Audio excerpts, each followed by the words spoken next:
Rudy and the crew. Let's go.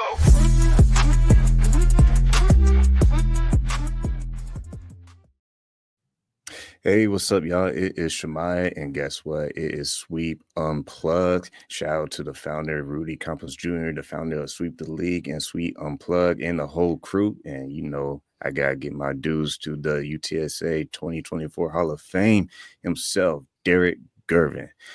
Man, we have a treat for y'all. We have a special guest. We have the true honor talking to our guest today, Clint Daly. He is the host, founder of Daly Dose Sports Podcast, and we're gonna learn everything about what he does in his sports world. We might talk about some basketball, some football, some NFL, and you know, anything is game for this show. So first and foremost, Clint, thank you for taking time. How you doing today, sir?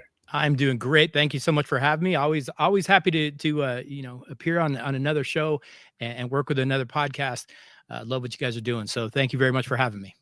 Man, so kind of spill the beans for our sports audience, man. You know, you're doing a lot of great coverage. I saw your awesome YouTube videos, and you're doing some great things yourself. So give us the back history. What got you prompted to start your podcast, man?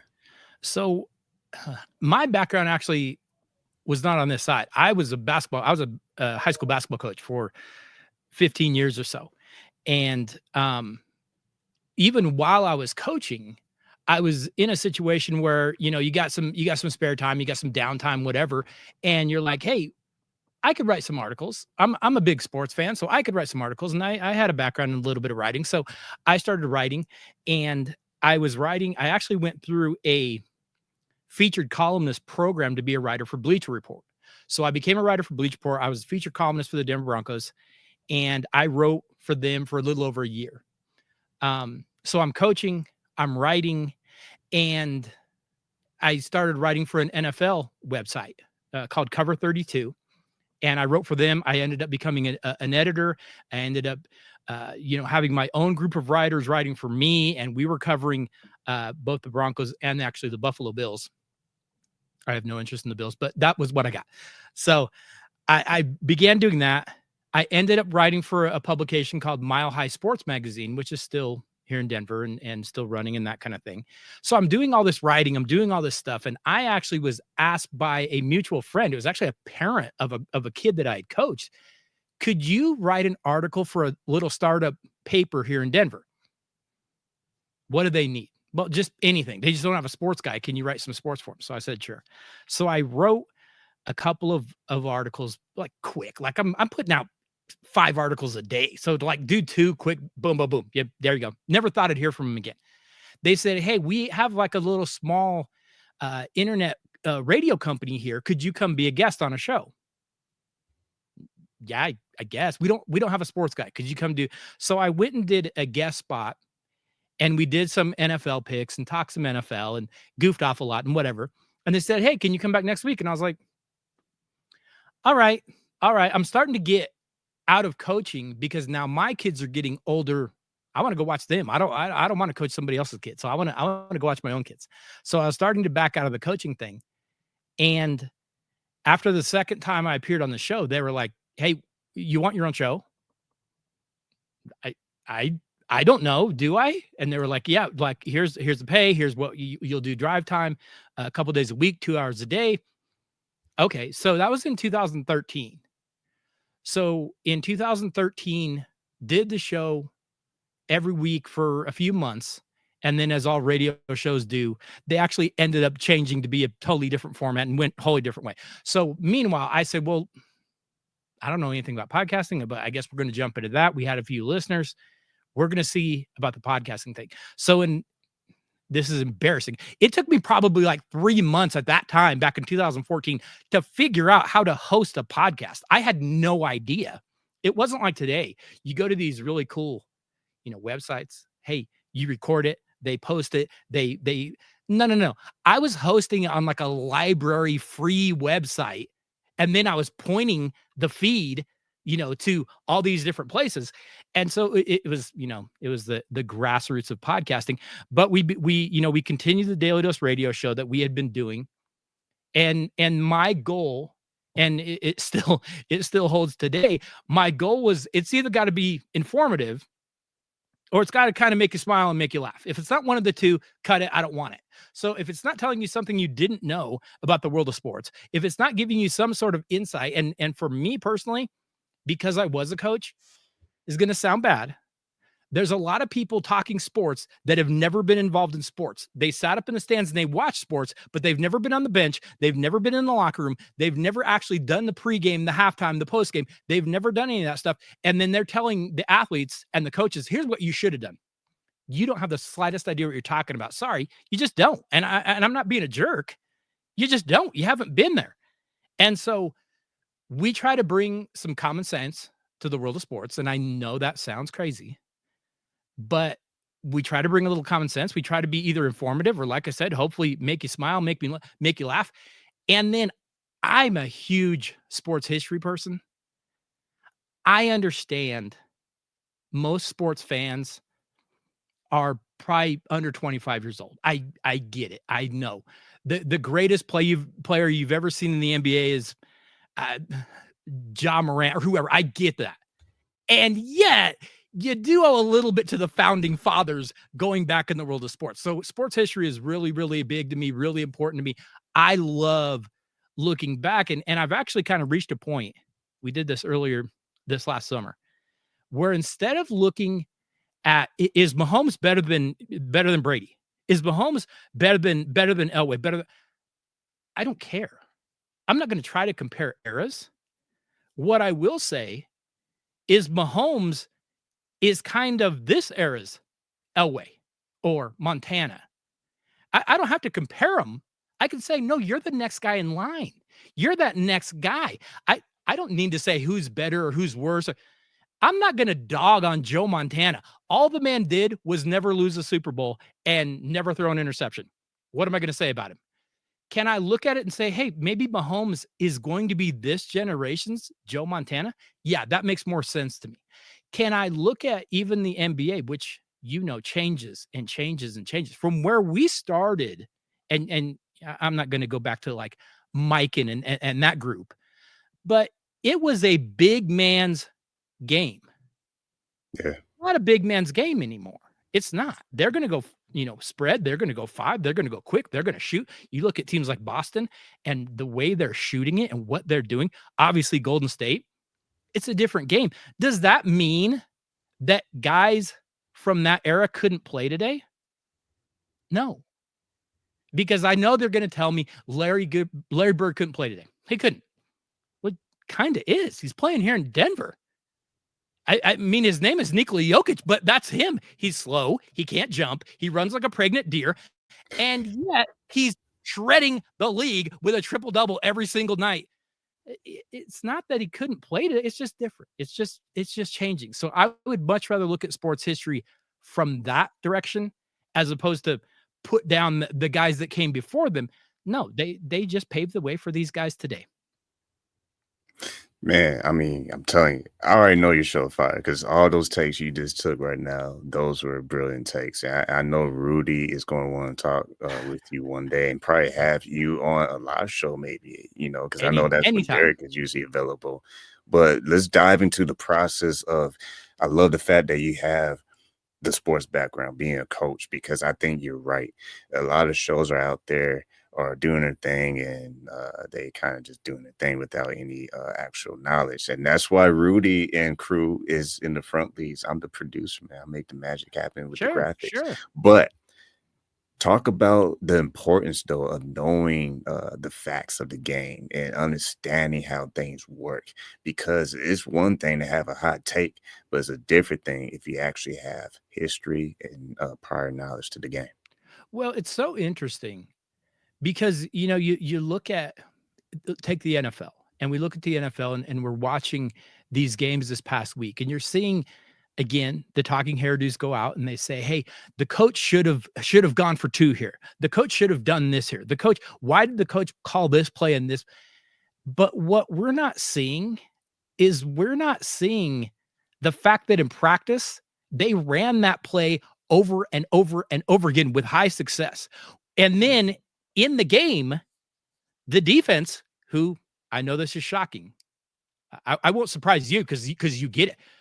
The other team's getting paid too.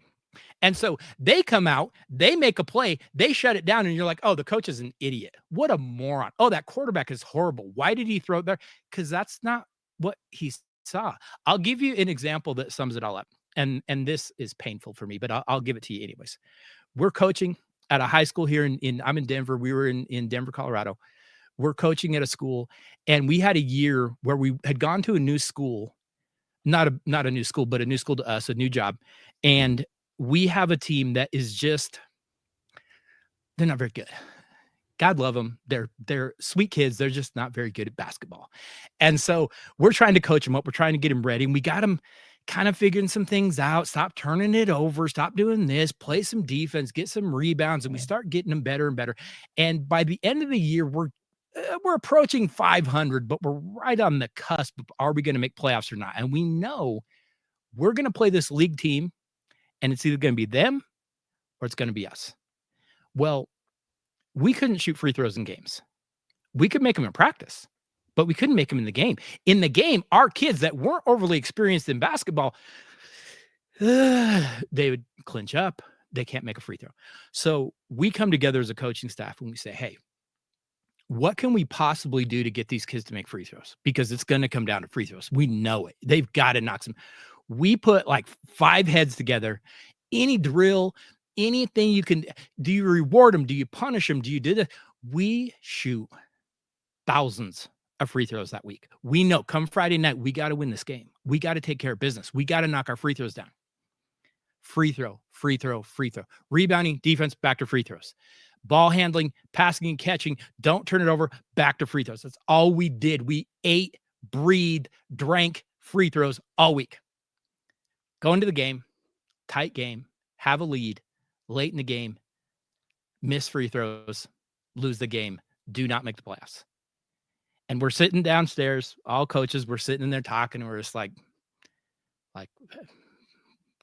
what can we do? We can't make them for them. What can we do? So we leave, and there's some parents up there, and thankfully they weren't jerks about it, but there's some parents up there, and hey, coach, thanks for the effort. Thanks for all the stuff you taught, and thanks for this, and thanks for that. We know season's over, but thank you. And coach, if only you guys would have worked on free throws this week.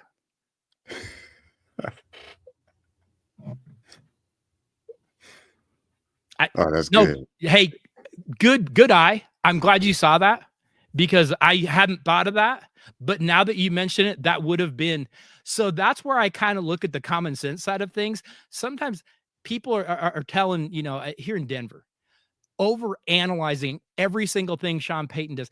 Do you think Sean Payton doesn't know that Bo Nix needs to set his feet to throw an accurate ball? I got news for you. He's drilling it into him all day, every day, all day, every day. Bo, you're not very accurate throwing off your back foot. God love you, kid. You've got wheels, you can run, but you're just not very accurate. Set your feet, pick your target, point that foot, and make that throw. But here in Denver, man, Sean Payton doesn't know what he's doing. No, he does. Trust me, he does. And so that's the kind of thing that I look at and go, sometimes sports fans love the passion, love how excited you get, and yet you're not dealing in reality. You're not looking at things from a common sense perspective. And I would much rather look at it a little more realistically than just the meathead moron. Come on, guys, what do we do? Okay, that's just not how sports is. And when you're out there, it is very different than the guy upstairs with the notebook talking about it. You're in the room, you're in the locker room, the relationships. I always laugh when they talk about, teammates kind of fighting. You've been in a locker room. That stuff happens. That is life. That's just how it works. That's just, again, I'd rather look at it a little more realistically than I would from the standpoint of just the rah bonehead fan. And I'm not even putting those fans down. They make our life entertaining. It's just that you're not dealing in reality. You just aren't, because that's not how the game is played. Well, I'm gonna ask this next question, and I'm ready for you. I'm gonna do it because I know it's risky. I know Rudy likes when it gets hot and crazy on shows. So when you look at talking heads like Stephen A. Smith, I mean, let's give the guy his flowers, man. He's big time. He's Showtime. He's popular. Yep. When you get people like that are kind of very vocal and strong in their opinion, what is your reaction when people who really don't have that day job, that daily grind, try to counter what he's saying? You think it's balanced, or you think it's a little bit stretched? I think it's stretched, but I think, let's be real clear. Stephen A. Smith, as much as we're going to try to say, is not in sports. Stephen A. Smith is in entertainment. Those are two very different things. Sports and entertainment are not the same thing. And so half the time, does Stephen A. believe what he's saying? Probably not. If he does, it's because he wasn't the guy in the locker room. As much as he wants to tell us he was, that 2.1 average tells us he probably wasn't, right? So, but again, he's trying to entertain. He's trying to get eyes on ESPN. He's trying to pull people that maybe don't watch sports or maybe don't really know sports. He's trying to pull them, because the sports fans, the true sports fans, I'm going to be honest, I'm not going to watch Stephen A. I'm going to watch the game, and I'm going to take my own opinion from it. Stephen A. half the time comes out with things that I don't even think he believes it. Hey, like you said, give him his props, give him his flowers. He has made a career out of that. Well done. I don't cut you any, I don't have any hard feelings about you making it like that. And yeah, true sports. Come on. See, I love this show. Once again, you watching Sweep Unplugged. Big shout out to Ray, the founder of Sweep the League TV, and the one and only Derek German. I gotta give big shout out to Coach Gio, man. He's part of the crew too. I don't want him getting mad at me. But man, we've been talking to our guest today, Clint Daly. I know we're almost done with the podcast, but that's why I wanted to get your perspective on people like Stephen A. Smith, because he's a great personality, and you yourself with your podcast, Daly Dose Sports Podcast, you yourself are a great personality. But what I love about what you said in this interview is the coach perspective, or someone who's been an athlete, someone who's actually been in the game, someone who knows what they actually are talking about and discussing. So appreciate you being on this segment of Sweep Unplugged. Before we sign off officially, how can people stay in contact with your show, and how often do you have a new episode? So we have a new episode up every Wednesday morning. We've been doing it now. This December will be 10 years. We have not missed a week. We put up a new episode every week, and every Wednesday morning, Daly Dose Sports, DALY, don't add any additional letters in there, but DALY, Daly Dose Sports. You can go to dalydosesports.com. You can find us Twitter, Facebook, Instagram, whatever, but dalydosesports.com. You can just go to our website if you want. If you need some, you need some Daly Dose gear. I think I have some Daly Dose gear. You can kind of see here in the background. But yeah, we've got some stuff there. But yeah, come follow us. Would love to have you, and love to have you come visit, and would love to come back on, like you said, if you want to, do that again, anytime. Like I said, we've been doing it now for 10 years. I understand the pain sometimes of podcasting. I understand the determination that you've got to have to kind of keep your head down and keep working at it. So anytime I can help fellow podcasters, always look to do that. But I appreciate you having me on. Thank you for, kind of allowing me to tell my story. But yeah, look forward to hopefully working with y'all in the future. Well, there you have it, guys. We've been talking to the one and only, the host, Clint Daly of the sports show Daly Dose Sports Podcast. You've been watching Sweep Unplugged. Y'all stay tuned, because we got way more interviews coming soon. Sweep Unplugged. Sweep Unplugged. Exclusive interviews with Rudy and the crew. Let's go.